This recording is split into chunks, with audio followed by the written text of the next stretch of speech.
I wanted to meet with my parallel, the leader of the Sunni world who lives in Cairo. He has a lot more to say.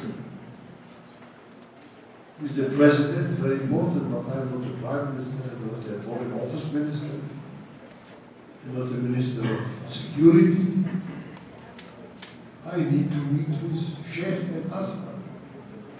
But he never met an Israeli, never in his life that time.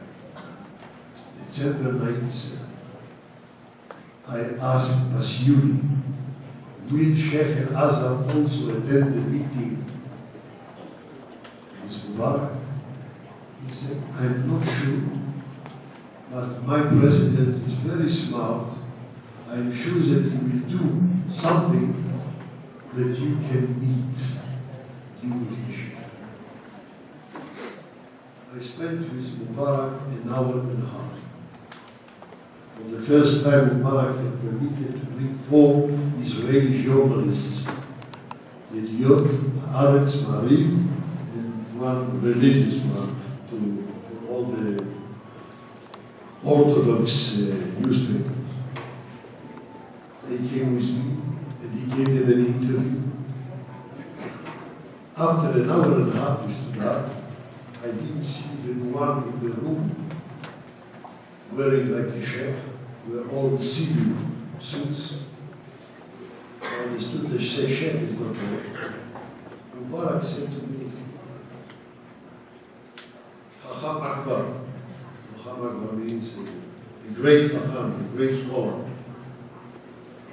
Will you be so kind, while being here in Cairo, my guest, to meet in the University Al-Azhar with the Sheikh? Mubarak himself is secular. He's not religious. But the Sheikh Al-Azhar was a great personality to whom he paid a lot of respect. I didn't want to tell him that this is my expectation, my dream. I said, of course, if you ask, I am your guest, you are the boss. I have made all the arrangements, the streets are empty, no traffic, as it was from the airport to my palace, from the palace to the university, empty roads. There were 10,000 policemen in the streets of Cairo. The Israeli ambassador was 3 Mas'el. The Consul General was Kobi Brosh. We went to the university. There were 5 people inside.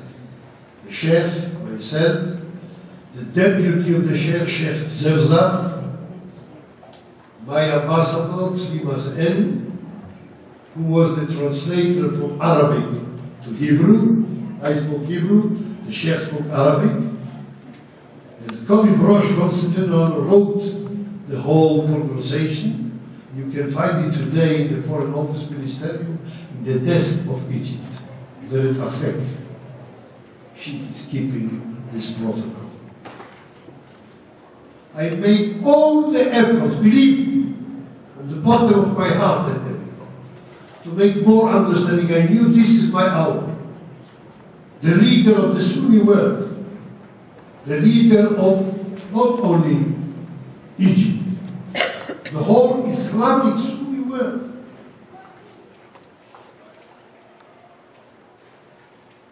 I will not repeat our long talk. But one thing I told him, not as a rabbi, but as a citizen, a Jewish citizen of Israel. There was a UN decision made in November 29, 1947, to cancel the British mandate over so-called Palestine and to establish in this Palestine 2 independent states, a Jewish one and Arab one. I didn't speak about Palestinian, Arab. At the first moment, according to the UN decision, who speaks about the long history, from the Bible, from the book of Genesis chapter 15, what the Lord Almighty had promised to Abraham, to Isaac, to Jacob, this land. And this is undoubtedly that we are the descendant of Abraham, Isaac, and Jacob. I speak practically about the UN decision. Sheikh al-Azhar, how can you explain the first day of our independence, 7 Arab countries attacked us. We had no army yet. We were just born as an independent state. A year and a half of independence war against the UN, against the world. 2.5 years after the Holocaust, where we lost the 3rd part of our nation. Look now in Africa. We are here in Cairo. Egypt is in Africa. Northeast Africa. Almost 50 states, newborn independent states. Last century, the 20th century, no more imperialism of British, of French, of Italian, of Netherlands, of Belgian governments, no more. Independent, dozens of states only in Africa. No reject of the neighbors, none of them. In one of the 50 countries, there was a battlefield inside. There was an inner problem. The Belgian Congo, today called Zaire, Chombe, Kasavubu, Patrice Lumumba, Katanga. There were fights inside. But the enemies around Congo, none of the neighbors said no. Senegal, Gabon, Sierra Leone, Angola, Malawi, all that. Only we. Didn't we suffer enough? Didn't we contribute to mankind enough? At least as other nations, I would say more, but not less. We contribute to mankind, culture, in all the fields.